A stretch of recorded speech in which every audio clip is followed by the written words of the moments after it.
أما بعد فأعوذ بالله من الشيطان الرجيم بسم الله الرحمن الرحيم وهذا كتاب أنزلناه مبارك مصدق الذي بين يديه ولتنذر أم القرى ومن حولها والذين يؤمنون بالآخرة ويؤمنون به وهم على صلاتهم يحافظون صدق الله مولانا العظيم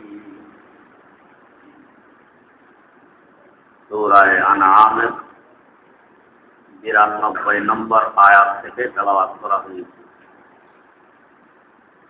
তেলাওয়াতকৃত আয়াত সম্পর্কে গত কয়েক মজলিসে কিছু আলোচনা হয়েছিল। আল্লাহ রাব্বুল আলামিন ইরশাদ ফরমান, যারা আখিরাতের বিশ্বাসী তারা কোরআনেরও বিশ্বাসী, আর যারা আখিরাত এবং কোরআনের বিশ্বাসী এরা নামাজের ব্যাপারে বড় যত্নবান, যত্ন সহকারে নামাজের হক আদায় করে নামাজ পড়ে। কেন নামাজের ব্যাপারে তারা যত্নবান, এর রহস্য সম্পর্কে গত মজলিসে আলোচনা হয়েছে। আর একটি রহস্য হইল, নামাজ এমন একটি ইবাদত যে ইবাদতে বান্দার মেরাজ হয়ে যায়। তা কিভাবে? বান্দা যখন নামাজে দাঁড়ায়, নামাজে দাঁড়ানোর শুরুতেই আল্লাহু আকবার বলে নামাজ শুরু করতে হয়। নিয়তের পরে আল্লাহু আকবার। গত মজলিসে আলোচনা হয়েছিল যে আল্লাহু আকবার বলা মানে আমি আমার নফসের গলায় ছুরি চালাই দিয়ে নফসের কোরবানি আল্লাহ পাকের দরবারে পেশ করে দিলাম। যখন কোনো বান্দা নিজকে নিজে আল্লাহ রাব্বুল আলামিনের জন্য কোরবানি করে দেয়, এখন তার অস্তিত্ব বাকি হয়নি, তার অস্তিত্ব মিটে গেছে, তার কোনো অস্তিত্ব নেই। এবং সে প্রমাণও করে আমার যে কোনো অস্তিত্ব নেই। কিভাবে? যে চোখ আছে কিছু দেখবো না, মুখ আছে কারোর সাথে কথাবার্তা বলবো না, পা আছে হাঁটবো না, হাত আছে নাড়াচাড়া করবো না, কান আছে অন্য কোনো দিকে কান দিব না, অন্তর আছে অন্য কাউকে জায়গা দেব না, ব্রেন আছে অন্য কারোর চিন্তা ফিকির করবো না। তার মানে আমি তো কোরবান হয়ে গেছি, আমার তো অস্তিত্ব নেই। আমার অস্তিত্ব থাকলে পরে এগুলোর প্রশ্ন। যখন আমার অস্তিত্ব নেই, এগুলো কিছুই নেই। এখন আছেন একমাত্র আমার আল্লাহ। এটাকে বলা হয় ইশক, একে বলা হয় প্রেম প্রীতি। যখন নিজকে নিজে হারিয়ে ফেলে প্রেমাস্পদের মধ্যে, ওই অবস্থাকে ইশক বলে, প্রেম বলে, প্রীতি বলে। নিজকে নিজে যে পর্যন্ত হারাইতে পারবো না, এ পর্যন্ত আমি আশিক হতে পারবো না, এ পর্যন্ত আমি প্রেমিক নই। প্রেমিক হতে হলে নিজকে নিজে হারাইতে হবে। তো নামাজের মধ্যে বান্দা নিজকে নিজে হারিয়ে ফেলে বাস্তব প্রেমাস্পদ আল্লাহ রাব্বুল আলামিনের মধ্যে। আর এই অবস্থা যখন ঘটে তখন এই বান্দার মেরাজ হয়। কিভাবে? বান্দা যখন সূরা কেরাত করে রুকুতে যায়, রুকু শেষ করে উঠে আবার সিজদায় পড়ে, এর থেকে নিচে নামা, নিজকে নিজে এর থেকে বিলিয়ে দেয়া আত্মসম্ভব নয়। যেখানে মানুষ পা রাখে ওই জায়গায় আমি আমার মাথা রেখে দিলাম, এর থেকে আর নিচে নামা সম্ভব নয়। আমি আমাকে বিলিয়ে দিলাম, হারিয়ে দিলাম। এই অবস্থায় আল্লাহ রাব্বুল আলামিনের পক্ষ থেকে ইশক, মহব্বত এবং প্রেম প্রীতির আকর্ষণ দিয়ে ওই বান্দার মাথাকে, বান্দার কপালকে টেনে তখন আরশে মুআল্লায় নিয়ে যায়। এই বুজুর্গানে দিন বলেন, বাবা এর যে দাদা আসি জমি বুধ, বাবা তেনসে যে দাবর আরশে গরিব, বাবা তেনসে যে দাবর আরশে গরিব। যদিও মানুষ দেখতে দেখে এর কল্লা মাটিতে পড়ে আছে, সে সিজদায় আছে, তো বাস্তবে তার কল্লা তখন মাটিতে থাকে না, আরশে মুআল্লায় থাকে। হযরত খাজা ফজলুর রহমান গঞ্জ মুরাদাবাদী রাহিমাহুল্লাহ, হাকিমুল উম্মত মুজাদ্দিদুল মিল্লাত শাহ আশরাফ আলী থানভী রহমাতুল্লাহ আলাইহিকে সম্বোধন করে একদিন বলছিলেন, মিয়া আশরাফ আলী, कहने की बात तो नहीं मगर तुमसे कहता हूँ, বলার কথা তো নয়, শুধু তোমাকে বলছি। তার মানে অনেক গভীরের কথা, অনেক মূল্যবান কথা। এ কথার মূল্যায়ন তুমি হাকিমুল উম্মত ছাড়া অন্যরা করতে পারবে, তাই তোমাকে বলছি। কোন কথা এত দাম? এরপরে বলতেছেন আল্লাহ কৌসার কা মজা বরহব, জান্নাত কা মজা বরহব। হাউজে কৌসারের শরবতের স্বাদ সত্য, বেহেশতের মজাও সত্য। হাউজে কৌসারের শরবত কখন আমরা পান করতে পারবো? হাসর মাঠে। বেহেশত এর উপরে। আর উনি তখনও জিন্দা, এই অবস্থায় বলতেছেন হাউজে কৌসারের শরবতের স্বাদ সত্য, বেহেশতের মজাও সত্য। কোনো কিছু খাওয়া ছাড়া, পান করা ছাড়া কি বলা যায় যে মজা সত্য, স্বাদ সত্য? আগে খাইতে হয়, পান করতে হয়, তবেই বলা যাবে যে স্বাদ সত্য। আমি সিন্নি পাঠাইলাম, আপনারা এখনো খাননি, খাওয়ার আগে কি বলতে পারবেন মাশা আল্লাহ খুব সুস্বাদু জিনিস? বলতে পারবেন না। আগে খাওয়া লাগবে, তারপর বলতে পারবেন সিন্নি বড় স্বাদের। তো তিনি তো তখনও হাউজে কৌসারের শরবত পান করেননি, কি করে বলতেছেন হাউজে কৌসারের শরবতের স্বাদ সত্য? আল্লাহ রাব্বুল আলামিনের কুদরত আছে, শক্তি আছে।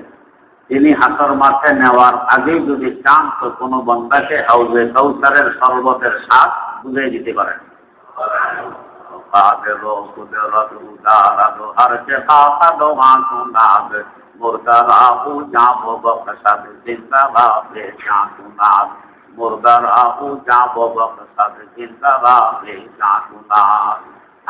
একজন মুজাহিদ ধর্মীয় যুদ্ধে শাহাদাত বরণ করেছেন।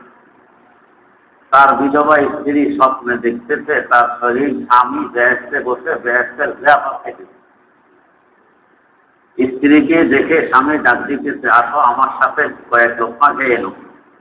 স্ত্রী স্বপ্ন অবস্থায় স্বামীর সাথে একই প্লেটে বসে কয়েক লোকমা বেহেশতি খাবার খেয়ে নিয়েছে।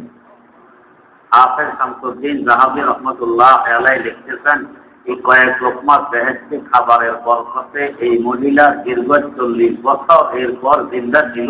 এই 40 বছরে দুনিয়ার এক লোকমা খাবারও পেটে দেয়া লাগেনি। তো দূর দূর থেকে মানুষ তাকে দেখতে আসতো যে বেহেশতি খাবারের বরকতে তার দুনিয়ার খাওয়ার প্রয়োজন পড়ে না।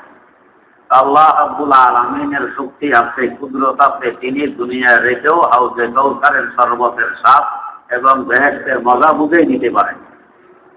তো হযরত ফজলুর রহমান গঞ্জ মুরাদাবাদী রহমতুল্লাহ আলাইহি বলতেছেন, ও আশরাফ আলী, হাউজে কৌসারের শরবতের স্বাদ সত্য, বেহেশতের মজাও সত্য। मगर नमाज में जो मजा है वो किसी में नहीं है। কিন্তু মনে রাখবে নামাজের মধ্যে যে স্বাদ আর মজা, এই স্বাদ আর মজা কোথাও পাওয়া যাবে না। হাউজে কাউসারের শরবত এত স্বাদ নেই, বেহেশত এত মজা নেই যত স্বাদ আর মজা নামাজ। কেন? আগে বলতেছেন মিয়াं আশরাফ আলী, जब सिजदे में जाता हूँ मुझे महसूस होता है कि अल्लाह मियां प्यार कर लेते हैं, प्यार से हाथ पुष्ट पर फेर लेते हैं और फरमाते हैं कि मियां फजलुर रहमान मेरे कुदरती कदमों पर सजदा कर रहे हो। ও আশরাফ আলী, নামাজরত অবস্থায় যখন সিজদায় পৌঁছি আমার অনুভব হয় আমার আল্লাহ যেন আমাকে মায়া করে ফেলেছে। আমার পিঠের উপর যেন প্রীতির হাত বুলাইতে থাকেন আর বলতে থাকেন, ও ফজলুর রহমান আমার কুদরতি পায়ের উপর বুঝে সিজদা করতেছে। যে সিজদার নিচে বাস্তব প্রেমাস্পদ আল্লাহ রাব্বুল আলামিনের কুদরতি কদম আর উপরে তার পিঠির হাত, মধ্যখানে বন্দা, কত সাদার কত মজা আন্দাজ করুন। যে বাস্তব প্রেমাস্পদ তাকে সাথে পাওয়া, এটা আশিকের জন্য, প্রেমিকের জন্য সবচেয়ে বড় পাওয়া। দুনিয়ার সব কিছু সে কোরবান করতে পারে এর বিনিময়ে যে আমার প্রেমাস্পদ, আমার মাহবুব আমার সামনে কাছে থাকে, সব কোরবান করতে পারে। কারণ এটা সবচেয়ে সাদের জিনিস।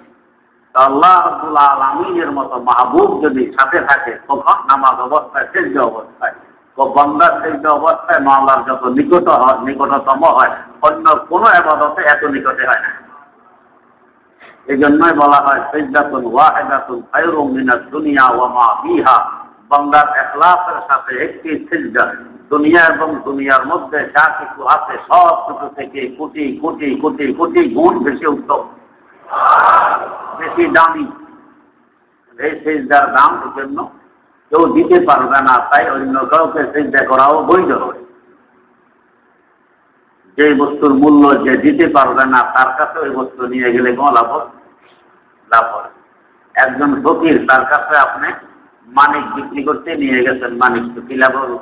কেনা মানিকের মর্ম বুঝবে না, এটা কিনতে পারবে, সে হয়তো বেশির থেকে বেশি এটা ঘরের কোনা রেখে দিচ্ছে, এটার মর্ম তো বুঝবে রাজা বাদশা। তা আপনি মানিক ফকিরের কাছে নিয়ে গেলে কোনো মূল্য পাবেন না, লাভ হবে না, এটা রাজা বাদশার কাছে নিতে হবে। জগতের সবচেয়ে মূল্যবান আমল হলো সিজদা। এটার মূল্য একমাত্র জগতের মালিক আল্লাহ রাব্বুল আলামিন দিতে পারেন, এছাড়া অন্য কেউ দিতে পারবে না। তাই এই সিজদা অন্য কাউকে দেওয়া বৈধ নয়, একমাত্র তাকে দিতে হবে। অন্য কাউকে দিলে সিজদা নষ্ট হয়ে যাবে। দামি বস্তু, মূল্যবান বস্তু নষ্ট করার অধিকার আমাদের কারণ নেই। একটি বোতলের ভিতরে তলার মধ্যে আছে একটু গু, এই গুওয়ালা বোতলে আপনি কখনো দুধ নেবেন? যার সামান্যতম বুদ্ধি আছে সেই কখনো এই গুওয়ালা বোতলে দুধ রাখবেন? আপনি কারোর কাছে যদি কিনতে যান যে তোমাকে ডবল পয়সা দেবে, এর ভিতরে দুধ ডালো, সেটাও যদি সে দুধের মর্ম বুঝ। আতরওয়ালার কাছে গেছেন শিশি নিয়ে, শিশির তলায় একটু গু, আতরওয়ালা এই গুওয়ালা শিশুকে আতর দিবে? কোনো দেবেন? যদি বলেন যে আমি ডবল দাম দিব তারপরেও দাও, কিন্তু রুচিশীল কোন ব্যক্তি এই গুওয়ালা শিশুর মধ্যে আতর দিবে না। আর যে আতরের মর্ম বোঝে না, যে দুধের মূল্য বোঝে না, সে দিতে পারে? তো ঠিক তেমনি ভাবে এই সিজদা, যে তার মূল্য বুঝবে না, মর্ম বুঝবে না, তাকে দিয়ে নষ্ট করার অধিকার আমার নেই। যেরকম দুধ আল্লাহ পাকের নেয়ামত, আতর আল্লাহ পাকের নেয়ামত, এটা নষ্ট করার অধিকার আমার নেই। এরকম সিজদা নামী মহামূল্যবান একটি ইবাদত নষ্ট করার অধিকার আমার নেই। এটা যে মূল্য দিতে পারবে তাকে দিতে হবে, অন্য কাউকে দেওয়া যাবে না। তো বান্দা যখন সিজদায় পৌঁছে তখন আল্লাহ পাকের সবচেয়ে নিকটে পৌঁছে যায়, এটাকে মেরাজ বলা হয়। তাই বলা হয় আস-সালাতু মেরাজুল মুমিনিন, নামাজ তো মুমিনদের মেরাজ। তো যে আখিরাতের বিশ্বাসী, সে কোরআনের বিশ্বাসী, যে কোরআনের বিশ্বাসী সে নামাজের ব্যাপারে বড় যত্নবান। কারণ কোরআন আমার আল্লাহর কালাম, আল্লাহর কালামের মাধ্যমে আল্লাহর মহব্বত, আল্লাহর মায়া, আল্লাহর ভালোবাসা অর্জন করছি। এখন আল্লাহর নিকটে পৌঁছতে চাই, এর একমাত্র মাধ্যম নামাজ। অতএব এই আশিকার প্রেমিক বান্দা নামাজের ব্যাপারে খুব বেশি যত্নবান হবে।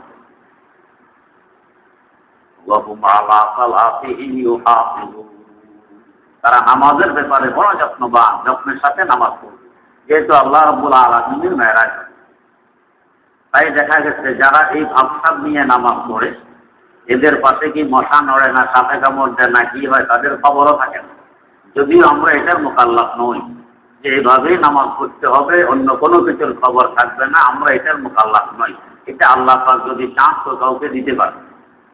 কোন কোন বান্দাকে আল্লাহ পাক এরকম দেন, না দিলে আমাদের কোনো লস নেই, দিলে বড় লাভ। যারা এই মনোভাব নিয়ে আল্লাহ পাকের ইশক, মহব্বত, প্রেম প্রীতি নিয়ে নামাজ পড়ছেন, বাস্তবে মেরাজ হয়ে গেছে, তাদের খবরও ছিল না নামাজ অবস্থায় কি ঘাড়ে তলোয়ার করতেছে না বুকে গুলি কিংবা তীর ঢুকতেছে, খবরও থাকে না। দুইজন সাহাবী পাহারা দিতেছেন ইসলামী বর্ডার। রাত্রে দুজনে পরামর্শ করলেন, দুইজন সজাগ থাকলে পরে দুজনে যদি ঘুম এসে গেল চোখে, ঘুমের সাথে কুস্তি লড়ে অনেক সময় পারা যায় না। তো এক কাজ করো, আমরা একজন একজন করে ঘুমাই, তুমি ঘুমাইলে আমি পাহারা দিব, আমি ঘুমাইলে তুমি পাহারা দিব। তাই ঠিক আছে। একজন সাহাবী ঘুমিয়ে গেলেন, আর একজন পাহারা দিতেছেন সজাগ। উনি ভাবতেছেন সজাগ এমনি বসে থাকলে কি লাভ, নামাজই পড়ি। তো উনি দাঁড়িয়ে গেলেন পাহাড়ের মধ্যে নামাজের নিয়ম নেবেন। আর শত্রুরা দেখতেছে যে একজন মানুষ, কারণ রুকু করে চেষ্টা করে, এই অবস্থাটা দেখা যায়। যদি খুঁটি হইতো রুকু চেষ্টা থাকতো না, নড়াচড়া করতো না। যখন নড়াচড়া করতেছে বোঝা যায় একজন মানুষ। ওরা দূর থেকে তীর মারতেছে, ওনার গায়ে তীর ঢুকতেছে আর দিতেছে, উনি নামাজে আছেন।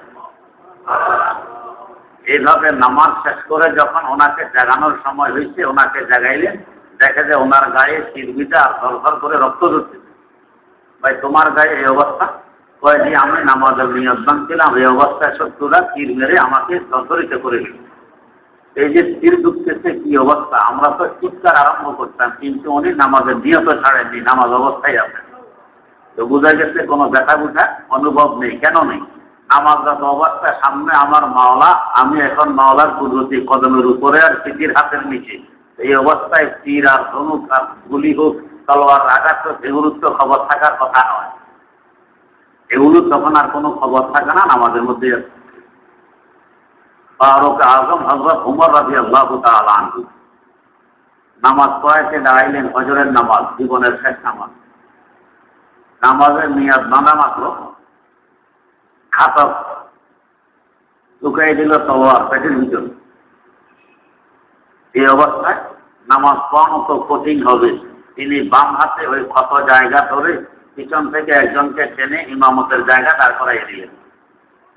দাঁড় করাইয়ে দিয়ে তিনি বলেননি যে আমার ব্যথা হইতেছে, আমাকে ঘরে পৌঁছাইয়া দাও, হাকিম কবিরাজ কিংবা ডাক্তারের কাছে নিয়ে যাও না।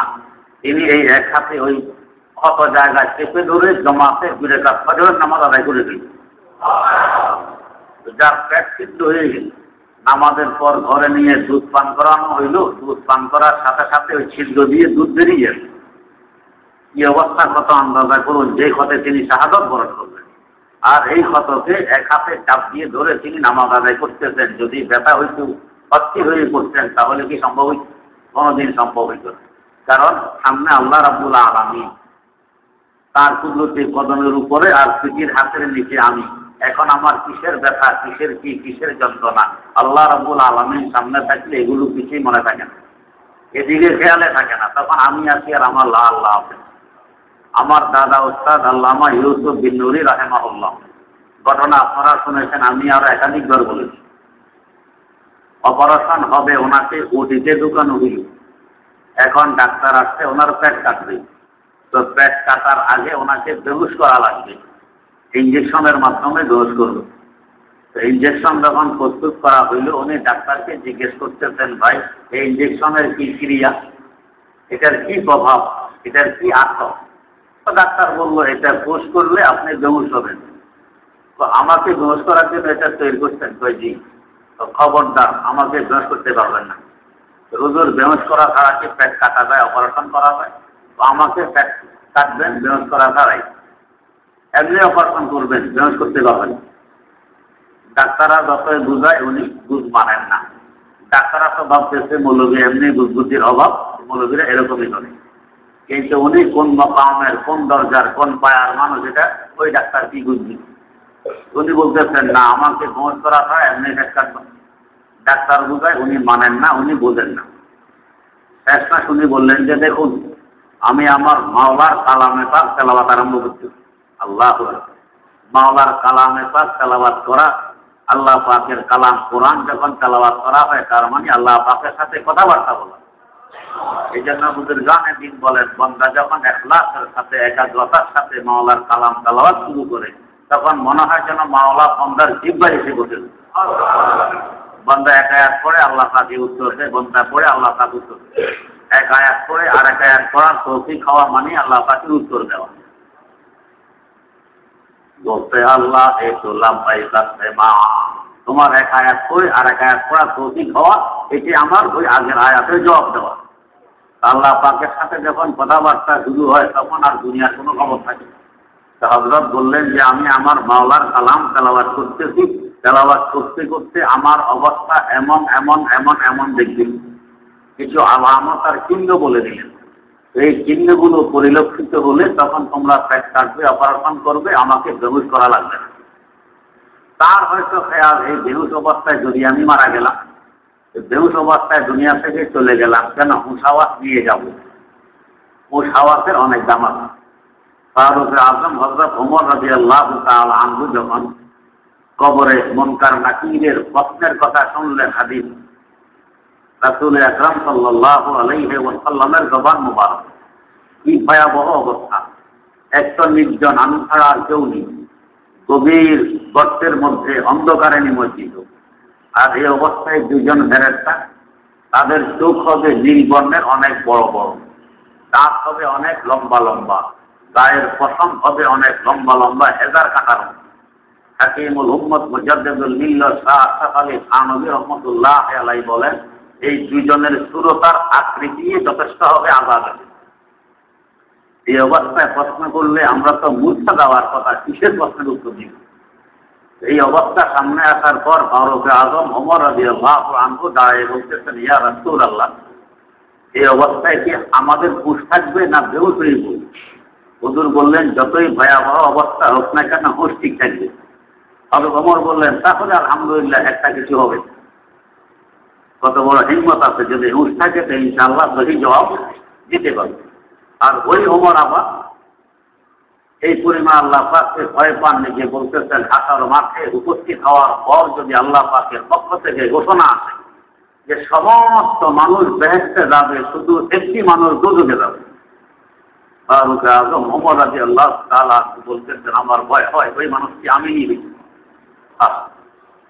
আবার আশা এই পরিমাণ বলতেছেন, যদি এই ঘোষণা হয় সমস্ত মানুষ দোজখে যাবে, মাত্র একটি মানুষ বেহেশতে যাবে, আমি আশাবাদী যে একটি মানুষ আমি ওমর হব। তো হুঁশ হাওয়াসের অনেক দাম। আমার দাদা ওস্তাদ আল্লামা ইউসুফ বিন নুরি রহমতুল্লাহ আলাইহি হয়তো চাইছেন যে বেহুশ অবস্থায় কেন দুনিয়া থেকে বিদায় নিব, হুঁশ হাওয়াস নিয়ে বিদায় নিব, তাই বেহুশ করতে দিলেন না। ডাক্তারদেরকে এই কথা বলে তিনি তেলাওয়াত শুরু করে দিলেন। তেলাওয়াত করতেছেন দীর্ঘ সময় পর্যন্ত তেলাওয়াত। এরপর নিজে বলতে লাগলেন, ও ডাক্তারেরা, তোমরা কিছু বোঝো না, আমার তো ওই অবস্থা কবে শুরু হয়ে গেছে, তোমরা এখনো অপারেশন করতেছ না কেন? তার এই প্রশ্ন শুনে ডাক্তাররা হেসে দিয়ে বললেন যে, হুজুর, অপারেশন কবে শেষ হয়ে গেছে? তিনি তেলাওয়াতে মগ্ন। এই অবস্থায় পেট কাটা হইল, রোগ বের করা হইল, সেলাই করা হইল, ওষুধ দেওয়া হইল, সব কিছু শেষ। উনি এখনো তেলাওয়াতে আছেন। উনি 13 পাঁচি দিয়ে পেট কাটা হয়ে গেছে। ওনার ধারণা যে এখনো ডাক্তাররা অপারেশন শুরু করে, ডাক্তাররা বলতেছে অপারেশন তো শেষ। এই অবস্থায় কোনো খোঁজ খবরও থাকে না কেন? মাওলার কালাম তেলাওয়াত করতেছেন, মাওলা তো তখন তার জিহ্বায়, তিনি তেলাওয়াত করতেছেন, মাওলা উত্তর দিতেছেন। মাওলার সাথে কথোপকথনে ব্যস্ত, ডুবে আছেন মাওলার ইশক মহব্বত আর প্রেম প্রীতির সাগরের ভিতরে। এখন কে পেট কাটে না গলা কাটে, এই নিয়ে কোনো খবর থাকে না। সাওয়াবে নসিবে দুশ্মন কে সাওয়াবে হালাকে দেগা তো, না সাওয়াবে নসিবে দুশ্মন কে সাওয়াবে হালাকে দেগা তো, सारे दोस्त ताला मौत के दुकान जराजे माही, सारे दोस्त ताला मौत के दुकान जराजे माही। বন্ধুর পক্ষ থেকে যদি খঞ্জরার তলোয়ারও গাড়ে পড়ে, এটা ব্যথা পাওয়ার কথা নয়, যেহেতু বন্ধুর পক্ষ থেকে। আল্লাহ রাব্বুল আলামিন বলতেছেন, যারা আল্লাহকে বিশ্বাস করে তারা আখিরাতকে বিশ্বাস করে, আর আখিরাতের বিশ্বাসীরা কোরআন বিশ্বাস করে। যারা কোরআন বিশ্বাস করে তারা নামাজের প্রতি যত্নবান হয়। নামাজ মুমিনের জন্য মেরাজ হয়। আল্লাহ রাব্বুল আলামিনের কুদরতি কদমের উপর আর পিঠির হাতের ভিতরে থাকে তখন নামাজি বান্দা। এই জন্য নামাজের ব্যাপারে বড় যত্নবান হয়। নামাজটা আলহামদুলিল্লাহ আমরা সকলেই পড়ি, আশাও আছে জিন্দিগি ভর পড়ব। নামাজ কিন্তু 3 ধরনের হয়। আল্লাহ রাব্বুল আলামিন তৌফিক দিলে আগামী মজলিসে এই নিয়ে আলোচনা হবে ইনশাআল্লাহ। সুবহানাল্লাহুম্মা ওয়া বিহামদিহি, আশহাদু আল্লা ইলাহা ইল্লা আনতা, আস্তাগফিরুকা ওয়া আতুবু ইলাইক। প্রশ্ন, কোন পুরুষ যখন জান্নাতে যাবে তখন সে পুরস্কার স্বরূপ সর্বনিম্ন 70 জন হুর বা জান্নাতি নারী পাবে। যদি তার স্ত্রী নেককার হয় তাহলে তাকেও সে পাবে। এখন আমার প্রশ্ন হচ্ছে, একজন নারী জান্নাতে কি পাবে? নারী জান্নাতে তার স্বামী পাবে, এবং এক স্বামী পেয়েই নারী সন্তুষ্ট হয়ে যাবে, আর দরকার হবে না। প্রশ্ন, একজন অবিবাহিতা নারী জান্নাতে কি পাবে বা তাকে স্বামী হিসাবে পাবে? যে ধরনের পুরুষকে যাবে এই ধরনের পুরুষকেই সে স্বামী হিসাবে জান্নাতে পাবে। প্রশ্ন, পুরুষ জান্নাতে গেলে একাধিক হুরের ব্যবস্থা আছে এখানে? প্রশ্ন হচ্ছে, নারীর ক্ষেত্রে একাধিক স্বামী বা অন্য কিছুর ব্যবস্থা আছে কিনা? হ্যাঁ, নারী জান্নাতের হুরদের সন্তান হবে, সে তখন একাধিক স্বামী যাবেই না মোটেও। প্রশ্ন, হজে যাওয়ার পর নিজে হজে না দিয়ে গরিবকে ওই টাকা দান করা যাবে কিনা? ফরজ হক যদি আদায় করে ফেলি তাহলে দান করা যাবে, ফরজ হক এখনো আদায় করিনি, ওই হকের টাকা গরিবকে দান করলে হজ আদায় হবে না, হজই করা লাগবে।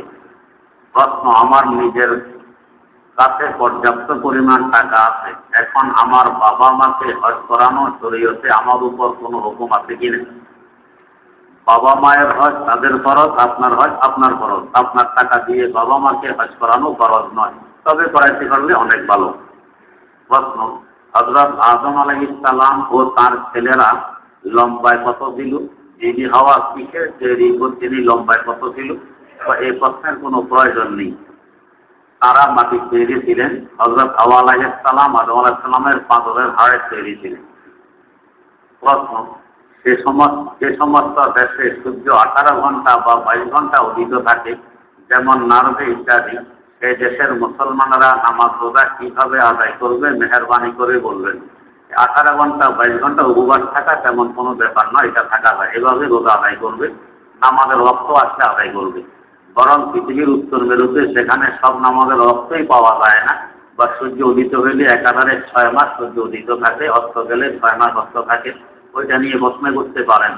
ওইখানে আশপাশের এলাকার সাথে মিল দিয়ে আপনাকে নামাজ আদায় করা লাগবে। তা সম্ভব না হলে প্রতি 24 ঘন্টায় 5 ওয়াক্ত নামাজ আদায় করা লাগবে, এই হিসাবে রোজা আদায় করতে হবে। প্রশ্ন, বন্ধুর বাবার হজ কি আমার আম্মা করতে পারবে? হ্যাঁ, আপনার আম্মার সাথে যদি আপনার বাবা, ভাই এ ধরনের রমাজ থেকে কেউ থাকে তাহলে পাবে। প্রশ্ন, 3 মাস একাধারে রোজা রাখা যায় কিনা? আমার নাম রমজানের 2 মাস আগ থেকে রোজা রাখা শুরু করেন, এটি ইসলামী নিয়ম কিনা? রোজা রাখা যায়, তবে রমজানের আগে একাধারে 3 মাস রোজা না রাখা ভালো, এতে দুর্বলতা আসতে পারে, পরে রমজানের ফরজ রোজায় কোনো ব্যাঘাত ঘটার আশঙ্কা। প্রশ্ন, শাবাব রিয়েল এস্টেট প্রতি লক্ষ টাকা বিনিয়োগে প্রতি মাসে আনুমানিক 2000 টাকা দেয় এবং প্রতিষ্ঠানের লাভ লোকসান উভয় বিনিয়োগকারীও বহন করে, তবে কি শাবাবে টাকা বিনিয়োগ করতে বিনিয়োগ শরীয়ত সম্মত? বা এখানে যারা কর্মকর্তা ওনারা আলেম ওলামা, ওনারাই বলবেন জায়েজ না জায়েজ, আশা করি না জায়েজ, ওনারা করবেন না। প্রশ্ন, শাবাবের উপদেষ্টা পরিষদে আপনার নাম আছে, আপনি এই সম্পর্কে অবগত? যে না, আমার নাম থাকলে এটা ভুল, আমি সেখানের উপদেষ্টাও নই, কিছুও নই, বরং আর্থিক কোনো সংস্থার সাথে আমি সম্পৃক্ত নই। শুধু শাবাব নয়, কোনো আর্থিক সংস্থার সাথে আমি সম্পৃক্ত নই, থাকার আমার খেয়ালও নেই। প্রশ্ন, লুঙ্গির নিচে আন্ডারওয়ার পরিধান করার হুকুম কি জানুরূপিত হব? জায়েজ আছে। প্রশ্ন, কোথাও একটি মসজিদ নির্মাণের প্রয়োজনে তা সরিয়ে অন্য জায়গায় নেওয়া হয়েছে, এখন উক্ত জায়গা দিয়ে হাঁটাচলা করা বা কোনো গাছগাছালি রোপণ করা বা কোনো মক্তব খাতা বানানো যাবে কি? নচে সেই স্থানটি কি করতে হবে? মসজিদ কখনো স্থানান্তরিত হয় না। যেখানে নতুন করে মসজিদ বানানো হয়েছে, এখানে নতুন আরেকটি মসজিদ নির্মাণ হয়েছে, আগের জায়গা মসজিদ হিসাবে কিয়ামত পর্যন্তই থেকে যাবে। অতএব ওই জায়গায় হাঁটাচলা করা যাবে না, গাছগাছালি লাগানো যাবে না, ওটাকে মসজিদ হিসাবেই ব্যবহার করা লাগবে। আর ব্যবহার করা সম্ভব না হলে পাকা করে ওয়াল দিয়ে সংরক্ষণ করে রাখতে হবে, কিন্তু কিছুদিন থাকে, পরবর্তীতে আর সংরক্ষিত অবস্থায় জায়গা থাকে না, এজন্য মসজিদ এভাবে না সরানো যায়। প্রশ্ন, মানুষের মৃত্যু সংবাদ এলান করার সময় একটি শোক সংবাদ বলা শরীয়তের দৃষ্টিতে কেমন? না বলা যায়, শোক সংবাদ দেওয়া এটা কোনো শরীয়তের বিধান নয়, জানাজার এলান হইতে পারে। হ্যাঁ, যে মসজিদের মহল্লায় জানাজা হবে ওই মসজিদে ওই জানাজার এলান করা যায়। জানাজা হবে অন্য মসজিদে অন্য মহল্লায়, সে মসজিদে তার এলান করা যায় না। জানাজা হবে এই মসজিদে এই মহল্লায়, এলান করছে আরেক মসজিদে আরেক মহল্লা, এটা বৈধ নয়। অনেক সময় অনেকে দৌড়াদৌড়ি করে এলান করার জন্য আমাদের এলাকায়ও দেখা যায়, জানাজা হবে মাজারে, এলানের জন্য দুই করে এখানে, এতে আপনাদের গুনাহ হবে, এরকম না করা চাই। যেখানে জানাজা হবে ওইখানে এলান করবেন, বা আপনি নিজে ভিন্ন মাইক দিয়ে মাইকিং করুন, কোনো সমস্যা নেই, কিন্তু মসজিদে এসে মসজিদের মাইক দিয়ে এলান করবেন জানাজা হবে মাজার মসজিদে, এটা বৈধ নয়, গুনাহ হবে। প্রশ্ন, জবাইকৃত মুরগির গলা সাদা রং খাওয়ার হুকুম কি? মুরগির গলা এবং মেরুদণ্ডের হাড়ের ভিতরে সাদা রং খাওয়া মাকরুহে তাহরিমি। মুরগি হোক, গরু হোক, ছাগল হোক, ভেড়া হোক, দুম্বা হোক, খাসি হোক, সবগুলোর মেরুদণ্ডের হাড়ের ভিতরে সাদা রং খাওয়া মাকরুহে তাহরিমি। প্রশ্ন, আল্লামা আনোয়ার শাহ কাশ্মীর রহমতুল্লাহ আলাইহি হাফেজ ছিলেন, যে না হাফেজ ছিলেন না। প্রশ্ন, ফিতরের নামাজে কেউ যদি দোয়ায় কুনুতের পরিবর্তে ভুলে জানাজার দোয়া পড়ে ফেলে তাহলে কি করণীয়? কোনো করণীয় নয়, নামাজ হয়ে যাবে। প্রশ্ন, মৃত ব্যক্তিকে কবর দেওয়ার পর এই লাশ আবার উঠানো যাবে কিনা? যে না, উঠাইলে গুনাহ হবে। প্রশ্ন, অনেকে বলে যে জীবিত লোকের প্রার্থনা করা যাবে না, কথাটা কতটুকু সহি? জীবিত লোকের প্রার্থনা করা যাবে না, ভাই কথাটি বুঝবেন মনে হয়। প্রশ্ন, ডেস্টিনি কি বৈধ? ভাই বহুবার উত্তর হয়ে গেছে, ডেস্টিনি হারাম, বৈধ নয়। এতদিন তো মৌলবীরা বলছিল, এখন অন্যরা বলা আরম্ভ করছে।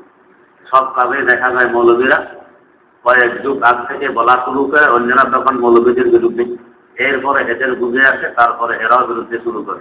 যেমন বিড়ি খাওয়া, সিগারেট খাওয়া, মৌলবীরা তো যুগ যুগ থেকে বলে আসছে, তখন মৌলবীর বিরুদ্ধে চারণ ছিল, এখন ওনারা শুরু করছেন।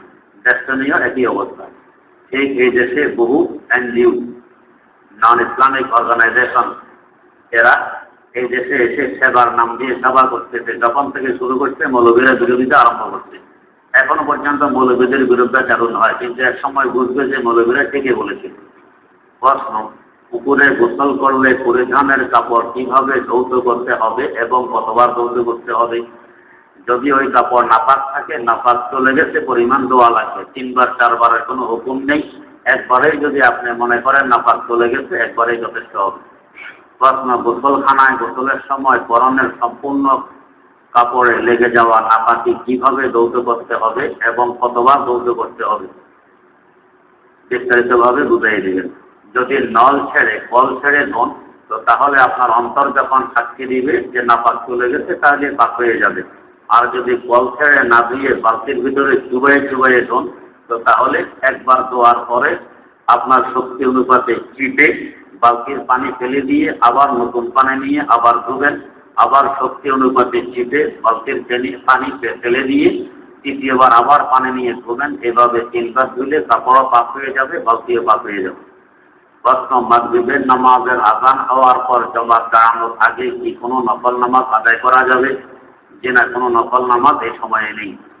বরং 2 রাকাত নামাজ পড়তে যে পরিমাণ সময় লাগে, এর থেকে অধিক দেরি করা মাকরুহ হয়। প্রশ্ন, যে ব্যক্তি কোনো সমস্যার কারণে সরাসরি জমিনের উপর সিজদা করতে পারে না, এই কারণে সে জমিনের উপর 2-1 ফিট পরিমাণ উঁচু কোনো কিছু রাখে, তার উপর সিজদা করে, সে যদি এমন কোনো স্থানে যায় যেখানে জমিনের উপর রাখার মতো কিছুই নেই, সেখানে কিভাবে সিজদা করে নামাজ আদায় করবে? যতটুকু ঝুঁকতে পারে অতটুকু ঝুঁকলে তার সিজদা আদায় হয়ে যাবে। প্রশ্ন, স্ট্যান্ড দিয়ে নামাজ পড়া যাবে কিনা? যে যাবে। যোহর ও আসরের ফরজের শেষের 2 রাকাতে শুধু ফাতিহা পড়ব নাকি অন্য কোনো সূরা মিলাবো? দয়া করে জানাবেন। যে না, শুধু ফাতিহাই পড়বেন, অন্য কোনো সূরা মিলাবেন না। প্রশ্ন, মেহরাব থেকে সরে মসজিদের এক কোণে বা বারান্দায় আযান বিহীন দ্বিতীয় জামাত করার বিধান কি? মাকরুহে তানজিহি। প্রশ্ন, মশা মারার জন্য বাজারে যে ইলেকট্রিক ব্যাট পাওয়া যায়, এর দ্বারা মশা মারা কি জায়েজ? না হলে কেন? যে না, জায়েজ নয়, এটা আগুনের দ্বারা মশা পুড়ে যায়। আর কোনো পানিকে আগুন দিয়ে সাক্ষী দেয়া হারাম, বৈধ নয়। প্রশ্ন, আপনি বলেছেন মোবাইলে কোরআন তেলাওয়াত শুনলে সওয়াব হয় না, কিন্তু গান শুনলে গুনাহ হয় কেন? কারণ সব বিস্তারিত জানালে ভালো হবে। কারণ তখন বলেছিলাম, কারণ হইল কোরআন শুনে সওয়াব পাইতে হইলে কারির মুখ থেকে শোনা শব্দ, আর মোবাইল কোনো কারি নয়। কিন্তু গান শুনলে গুনাহ হওয়ার জন্য গায়ক শর্ত নয়, যেভাবে গান শুনবেন সেভাবে গুনাহ হয়। এই জন্য মোবাইলে শুনলেও গুনাহ হবে, ক্যাসেটে শুনলেও গুনাহ হবে। প্রশ্ন, মোবাইলে বিবাহ হলে বিবাহ হয় না, কিন্তু তালাক দিলে তালাক হয় কেন? বিবাহ হওয়ার জন্য 2 জন সাক্ষী শর্ত। একই মজলিসে প্রস্তাব এবং গ্রহণের মজলিসে 2 জন সাক্ষী উপস্থিত থাকা শর্ত। তালাকের জন্য প্রস্তাব গ্রহণ শর্ত নয়, সাক্ষীও শর্ত না। এই জন্য মোবাইলে তালাক দিলে তালাক হয়, বিয়ে করলে বিয়ে হয় না। কারণ মোবাইলে প্রস্তাবকারী এক জায়গায়, গ্রহণকারী আরেক জায়গায়, এক জায়গায় হয় না, এই জন্য বিয়ে হয় না। প্রশ্ন, আমাদের দেশের কথিত সুশীল সমাজ যারা রয়েছে, তারা প্রায় সালাম আলাইকুম বলে, এর অর্থ কি এবং এর উত্তর দেওয়া কি জরুরি?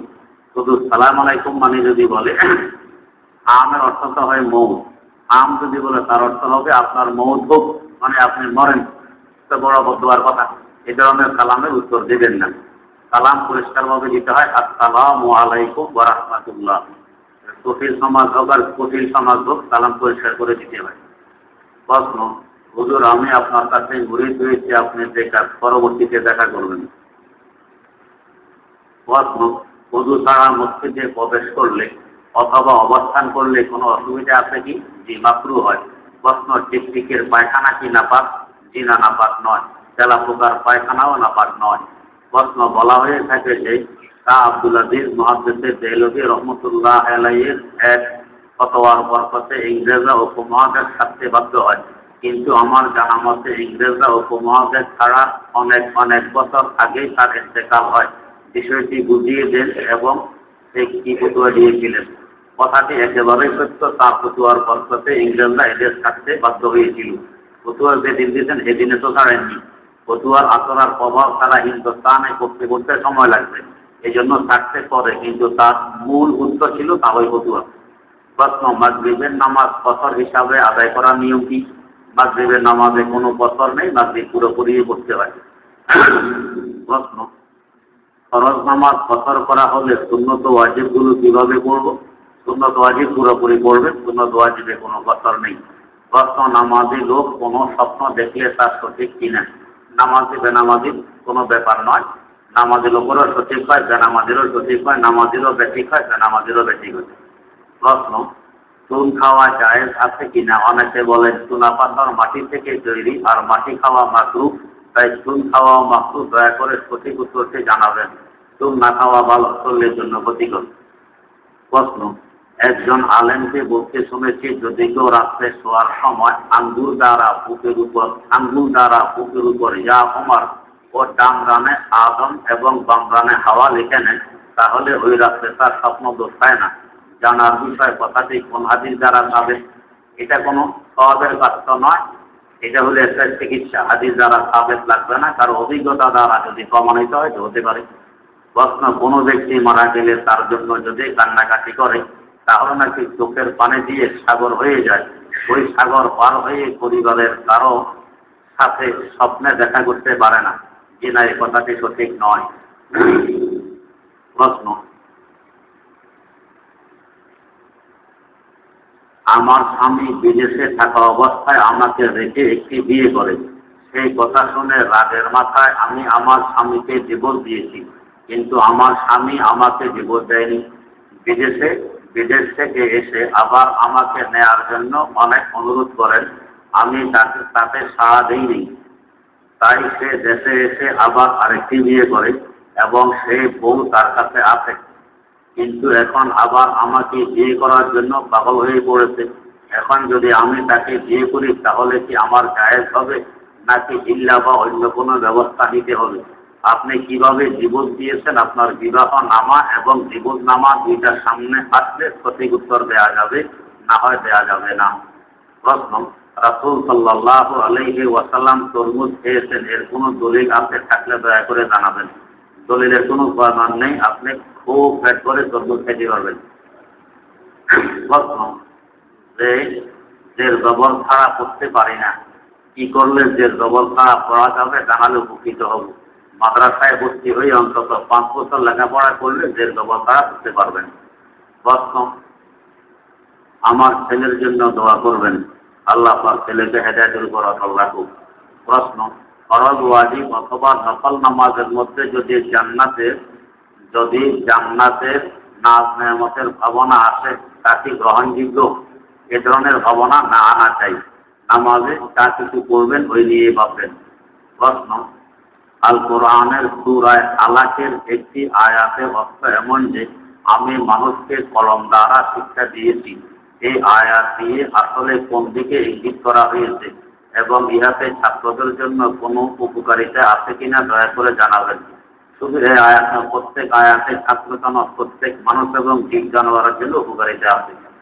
যেমন আমরাও লেখাপড়া করতে কলম দিয়ে লেখি, মুখ দিয়ে পড়ি, কলম দিয়েও শিক্ষা অর্জন করি। বই পুস্তক পড়তেছি, কলম দিয়ে তো লেখা হয় বই পুস্তক, এই হিসাবে কলম দিয়ে লেখা শিখেছেন। প্রশ্ন, হাদিসে আছে যে রোজাদারের ইফতারের সময় দোয়া কবুল হয়, সেটা কোন রোজা, ফরজ না নফল? সমস্ত রোজা, ফরজ হোক আর নফল হোক।